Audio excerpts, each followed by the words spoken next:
Hello and welcome to this final workshop tonight. We're talking about clean eating, and this workshop has a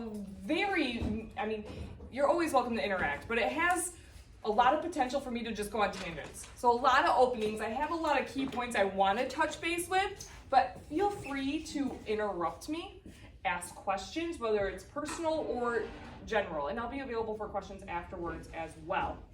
So here's my first question. Where does health come from? List all the places you think it might come from. Health? Health. Gyms. Exercise? What'd you say? Gyms. Gyms. Health comes from gyms. I was gonna say exercise. Exercise. Your body. It comes from your body. What you eat. What were you just talking about? Sleeping. Sleeping. Right? We know how to be healthy, but how do you know if you are healthy? You feel good about yourself. Oh, so you feel good. Wait, have you ever met someone with cancer that feels good too? Or someone with heart disease? They might. Well, what if they didn't know they had cancer? Have you ever met someone with heart disease that felt fine, dropped out of a heart attack the next day?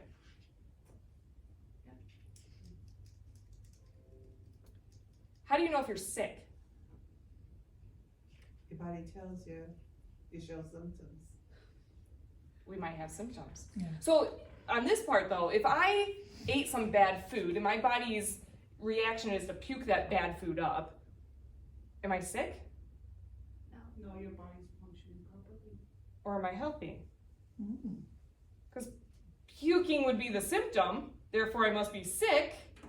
But if my body's doing what it's supposed to be doing, am I sick or healthy? And so this is what these final workshops are designed to, because let me tell you, this night is exciting because there's no one else doing this stuff. There's no other doctor or general practitioner that is taking a half hour away from their family time to let you know how you should best live your life. And you're gonna have to decide these things for yourself.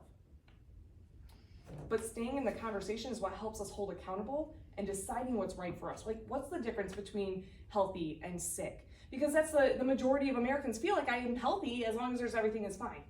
Like I don't have symptoms, therefore I must be fine. Some of you are gonna get tired of me telling this joke. However, calling ourselves healthy based on how we're feeling is something like this. If it's date night, so I get all dolled up and makeup and hair done, and I said, hey babe, how do I look? And he goes, well, you're not ugly. That's the same as I'm healthy when I don't have symptoms, right? So here's what I'm asking you to do is to really check into your body, to feel, that's a key word there, to check in, is everything really in alignment with what it's supposed to be doing at the right time? Because the definition of health based on Dorland's Medical Dictionary is health is defined as the optimal function and balance between mental, social, spiritual well-being, mental, physical, social, and spiritual well-being, and not merely the physical or the absence or presence of infirmities or disease. So, when it comes down to the stats, how alive are you? Or how dead are you? When do we start dying? Some people will say once we're fully grown, which is about 26 years old. Now we start declining. Yeah. Well, how do you know when you're old? I mean, I hear it all the time as a chiropractor. People come into me, oh, my right knee sucks. Well, why do you think it sucks? Probably old age. How old's the other knee?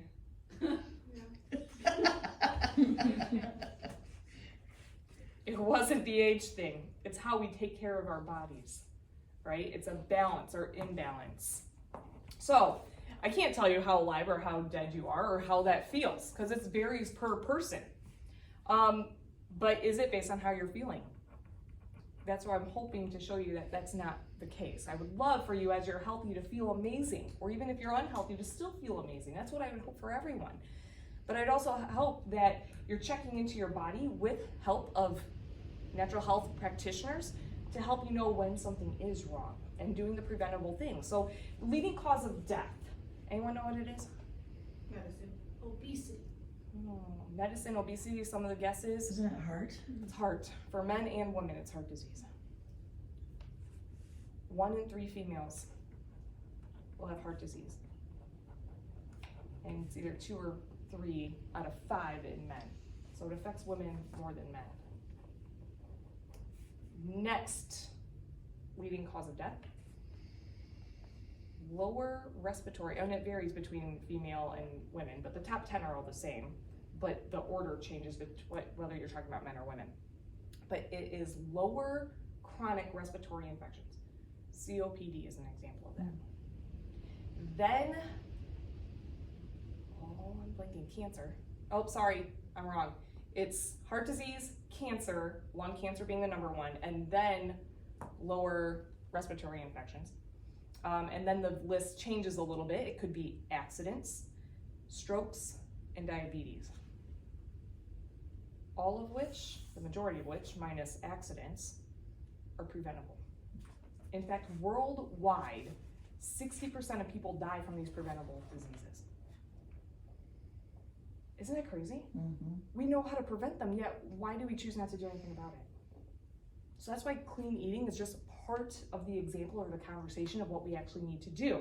So I was at the grocery store this morning and I actually thought about a couple ways of teaching this class. I was gonna buy 5 servings of vegetables. Do you know what that looks like? A lot. Yeah. It actually wasn't as big as I thought it was. Really? Yeah, no, I'm like, this is easy. Was it expensive? No, oh my goodness. That's what some people think. It wasn't expensive is what she said. Actually, that's another conversation we can get into too, is that there's a whole study about like what is available and what's cheapest is all the junk food. Mm-hmm. You know, and therefore those that are in poverty and can't afford the other stuff is, it totally comes down to choice though, about what really feeds us and fuels us. Because it's not that much more expensive to go buy fruits and vegetables versus fast food. Not at all. So I thought about buying it, and then I was actually disappointed with how little it was. So the girls will attest to this, but often my lunch is just one of those huge steamable bags of like broccoli. Brussels sprouts. Or Brussels sprouts, sometimes asparagus. And I looked at that bag, and that was only 3 servings. I was like, I thought I was getting my 5 servings in on that. But all I could show you was like, here's 2 bags of vegetables, and this is your 5 servings you can get every day. Like, that was just boring, so I nicked that part. But I wanted to talk about what a serving looks like, and it depends on the type of vegetable that you're looking at. Here's where I was going with that, though. I walked into the store. When you want to clean eat, what's the first thing you see in the store? Myers, it's that chicken thing. They do have that little chicken thing, mostly fried. Yeah. So here's some fried chicken, and right behind that, Yeah, the cakes. it's the cake tower. Right now, it's the Halloween candy right behind Yeah, that the too. candy, yeah. It's all this stuff. You guys are being used. I mean, you guys, I mean us, all of us. We're being used. These are studies on how to organize a grocery store to set you up to fail. Because a population that is uneducated and fat and sick and stupid is easier to control. And that's not okay. So the more we're staying in conversation, the more we realize that we're being used, we're little pawns in their game about all of this, we get to take more action and make choices. And I'll tell you, I'm not perfect. In fact, every time I give this talk about clean eating, I feel like my diet just gets worse. It's like there's a self-sabotage thing, especially women do this to themselves too. Like, okay, well, I'll just get it all out of the way, and then I'll start again on Monday. And then we start to feel guilty about it. And one of the biggest things that after temptation, that we're gonna have to learn to say no to each other, but if we don't, if we actually make the choice of eating something that's not good for us and we know it, my biggest ask is that you don't feel guilty about it, and then you are mindful of that choice. So if I chose Oreos, which are a nostalgic thing for me with my dad growing up and everything, so I buy like a package of Oreos every year. And if I choose that though, I make sure I'm taking the moment to be like, how does this feel in my mouth? How does it taste? Is this the memory that I want? Rather than just grabbing it, eating it, and moving on to the next thing. The more mindful we are with our choices in our food, the more time we have to slow down and actually make a conscious choice. And that's the biggest ask that I would have of you. Talking to self-sabotage. We have to change the way we are wired. We are often taught how to feel or feel guilty about this food, or like I told you, like the Oreos are nostalgic for me and my dad, it's a memory. And many of you probably have memories of going to grandma's and at Thanksgiving, what's the dessert? Name it. Tell me, what's the special thing that you know is gonna be there every Christmas or at Thanksgiving? Yeah, you know it. There's the one thing you know is gonna be there. And even my kids are 4 and 5, and they're experiencing this at Mimi's house. You know, even on a weekly dinner basis, they get a treat after dinner. Conversations with me and my Mimi, or my mother-in-law. So I'll filter that one. But we're training ourselves, even at a young age, that we get rewarded for sugar. You know, so that is training our brains. And so there are ways to break that brain pattern. It takes time because you're breaking a habit. And it usually takes about 28 days or more, up to 40, to break a habit. And we also have something called Brain Tap. You can check out our website, allstarfamilychiropractic.com. And under the Brain Tap Help, there should be a link, or ways we help. Brain Tap's an option. And there should be a link to download the app. You get 15 days free. And what it is hypnosis and brain waves that you have to listen on your phone with ear pods or headphones. And it calms us down. It's like a meditation, and it literally is changing the way we start to think and rewire us. There are a lot of programs out there like this, but it's one of those things to slow down and help you with. So we have to change the focus in our eating, okay? So there's a lot of research and studies about telling yourself no. Well, no is a negative word. And if you are negative to yourself too much, it deters you. So sometimes we have to treat ourselves like kids because we're taking care of ourselves, and that's okay. All right, so rather than saying no, you deter. You say, well, this is better for me, and then making choices. And if you're still going after that thing that you want, have it, but make that conscious decision, being mindful and not feeling guilty about it. Or you can be really hard on yourself. Some people are going to be all in or all out type people, like hit the road running, and you have to tell yourself no. And so like when you're talking about bringing a friend and support and making these changes, one of the hardest things that I would recommend when you go to change a diet is everyone in the household has to be congruent. No one can bring in all the carbs. No one can bring in the sugars, the treats, or the temptations. So you have to go through your cupboards and you have to take out all the spaghetti noodles and potato chips and crackers and everything else that is not feeding your body nutritionally. They're empty calories. In previous spinal workshops, you might have heard me talk about the 80-20 rule. The 80-20 rule is 80% good, 20% whatever you want. So as long as you're getting that good stuff, you can live on the edge a little bit here and there. However, the 80-20 rule, in my experience, typically only helps people maintain where they're at. So if you're really wanting to lose, you have to make that transition, the conscious effort, to actually go more of 90-10 or 95-5, of being really, really diligent in all the good foods that are going to nourish your body. So what's the 95-5? Well, that's the 95% of what you do is all good, and 5% is living on the edge. Okay. You know, some people will be 100%, and then they typically fail more often because they're denying themselves completely, right? The way you made it sound, it was 95 and then 5, like 90%, 5%. Oh, 5%. 95 and 5, yeah. So what I was saying is 90 and 10 or 95, 5, got it. So vegetables, how much do we need? I already mentioned it. 5 servings.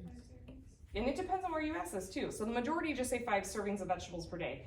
The majority of the American sites I see are 4 servings of fruits and 5 servings of vegetable per day. Now that does get to be quite a bit. Just right there should be about almost a meal and a half. In the UK, I was looking at some of their things because usually the UK is more stringent on vegetables and fruits and diet and things like that. Theirs was, what I found was a mixture. You just need 5 servings of fruits and vegetables, which was really interesting to me because Harvard put out this study, and which led me to actually buy this book because it goes into about chronic inflammation and disease, because all those preventable diseases I listed are all related to chronic inflammation as well, okay? So our food can create these diseases. They link to our environment. In fact, how many people have heard like, oh, my dad or my mom had a bad heart, I'll probably have a bad heart or die of a heart attack, you know, that type of thing. our genetics only account for about 30% of our health makeup, which means 70% you have control of. That's a good thing. That's a really, really good thing. So in this Harvard study, they found that, we're gonna say it over here, these people only ate 2 veggies a day, and these people ate 5 veggie servings a day. Which one do you think fared off better? I would think the 5. The 5. And they found that those that ate 5 servings of vegetables a day had 13% lower risk of death from any cause. Anyone in here want 13% lower risk? How alive are we and how dead are we? We can put it on a percentage now. You mentioned that was from a book? It is. Well, Harvard put out a book after this study, and I purchased the hard copy, which will be here in about 2 weeks, and I also purchased the PDF digital copy too. It's $18 for the digital copy. It's called Fighting Inflammation. If you just put in Harvard Fighting Inflammation, you'll be able to find it right away. It's $18 for the digital download, and I think I got them together for $29.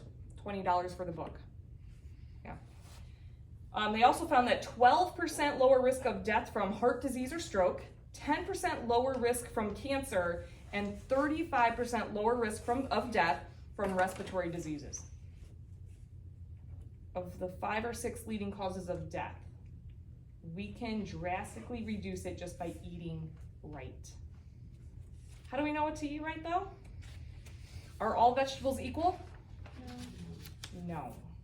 And so I really, really, really teach on the keto intermittent fasting altogether, but just the keto diet alone, if you go Google keto foods that are allowed, those are even, I do a more stringent list, because on the keto food list, bacon's allowed, but it's extremely acidic, or its effect on the body is acidic.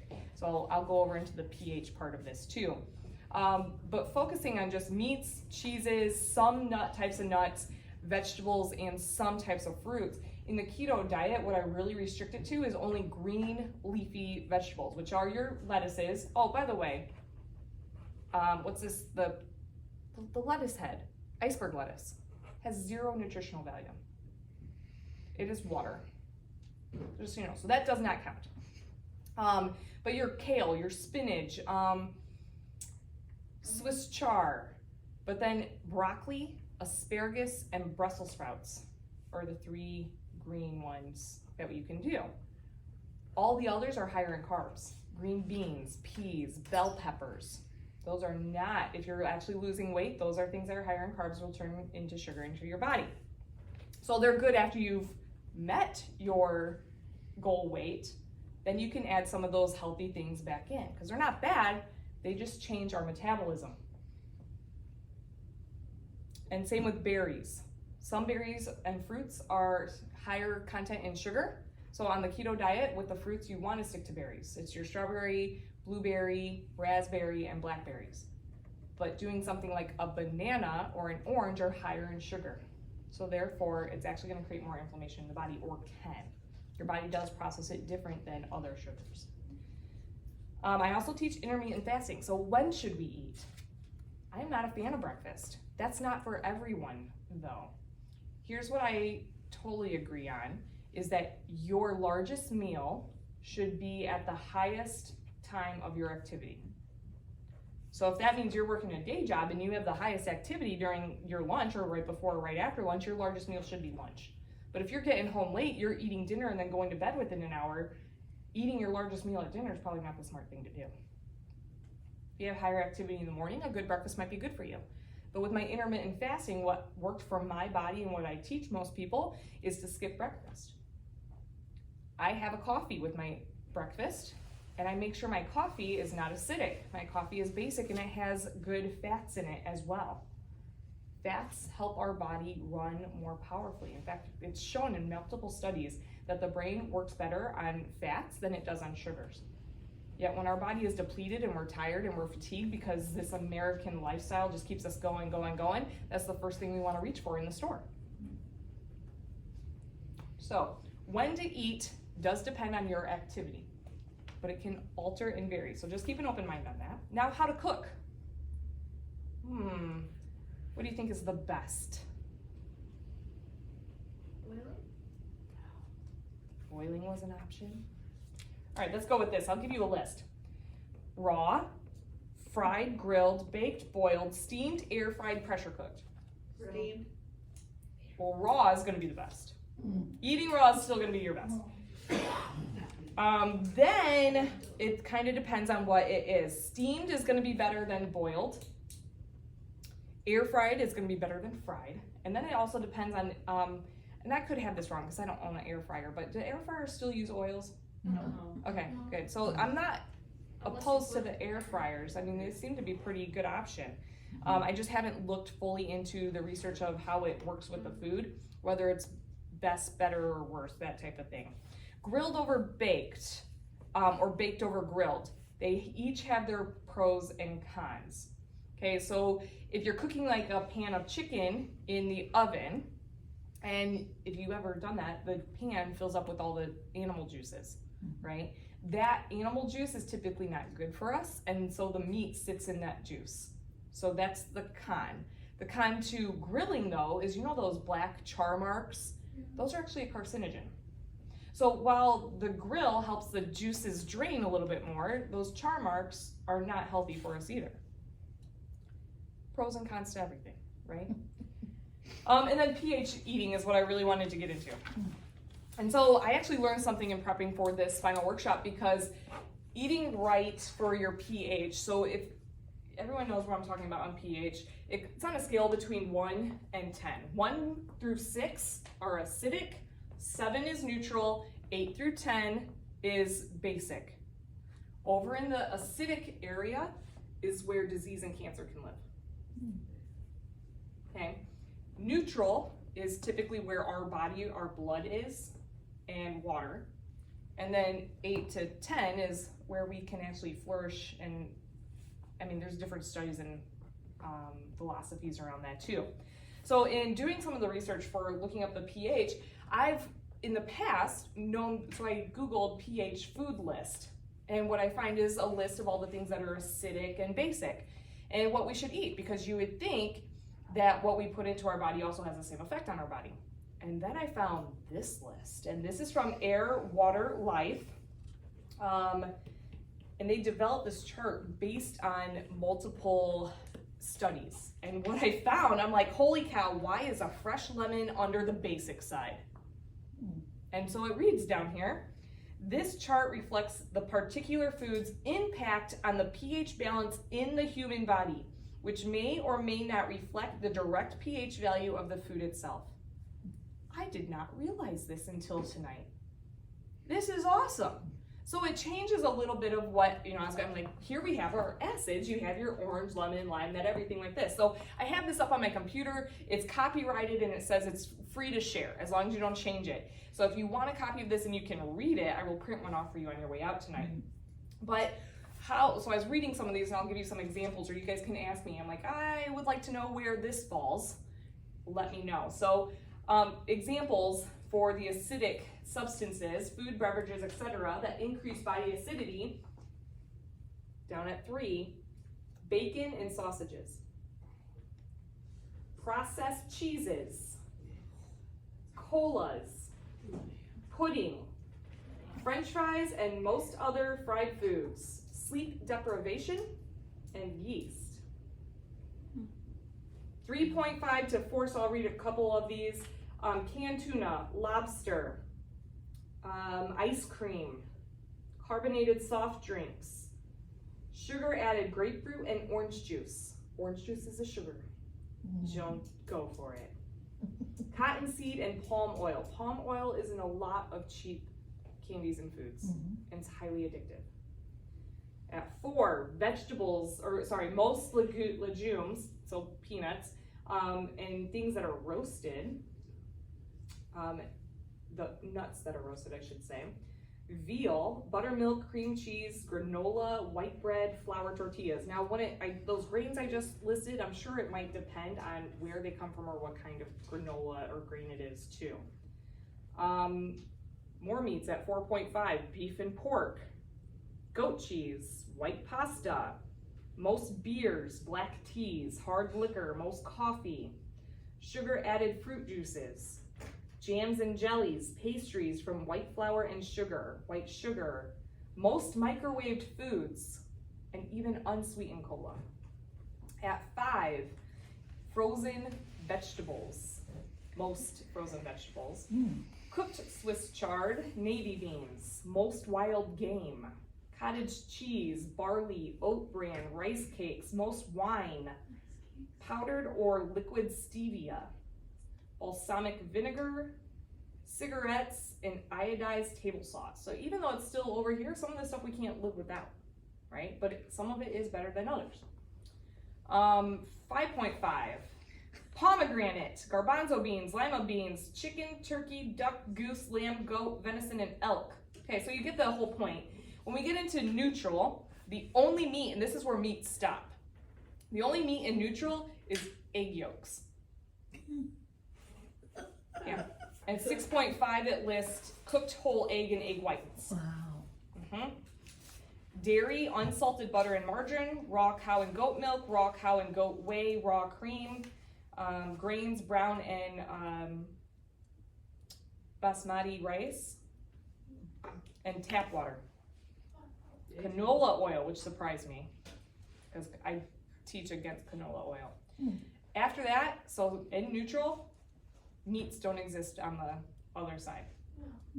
So meats actually make our body more acidic. So, and I've heard this from multiple of my instructors as well in the higher education I have above just my college degree and doctorate, is that if they were to ever get cancer, what they would choose to do is go a vegan keto diet. Mostly eat just fruits and vegetables, because that has most of the antioxidants and the nutrients that we actually need in order to thrive and survive. All this other stuff is just empty calories that feed a habit that lead us being pretty sad. That's what the standard American diet is. Standard American diet, sad.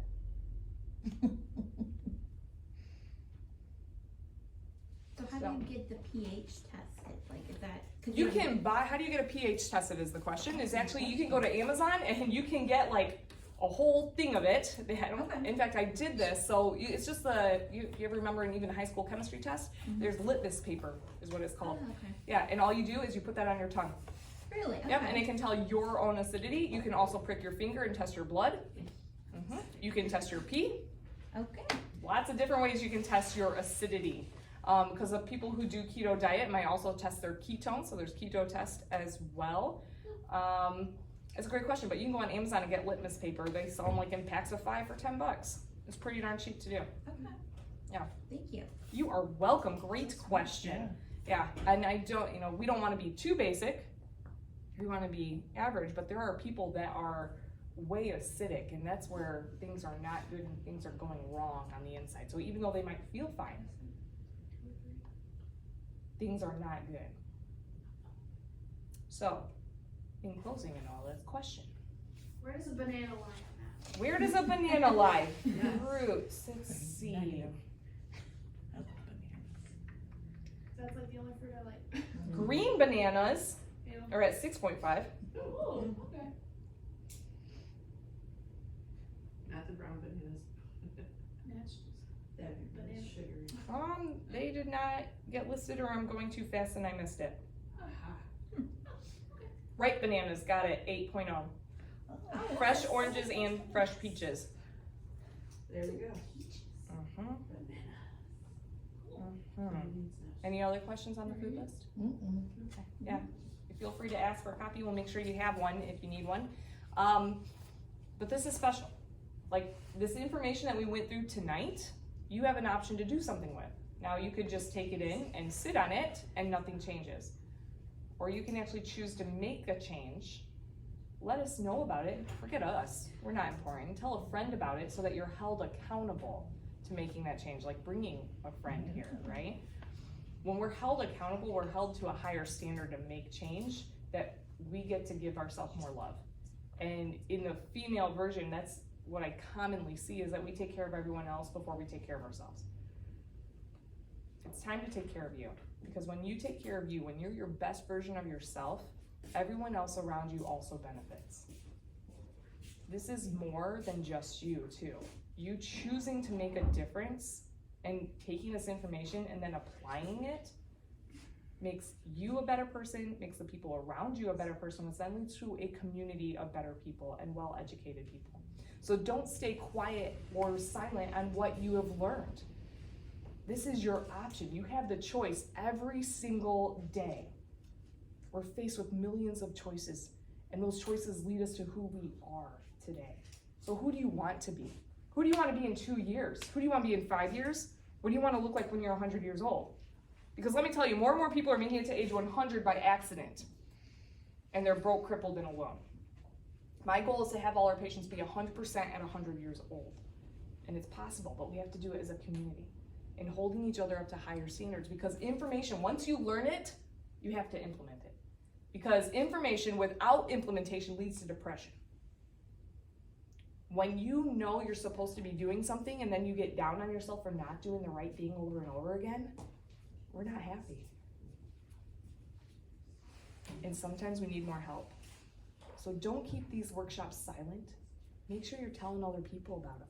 In fact, we increase the number we do next year. They'll be on almost every Tuesday night, minus some holidays.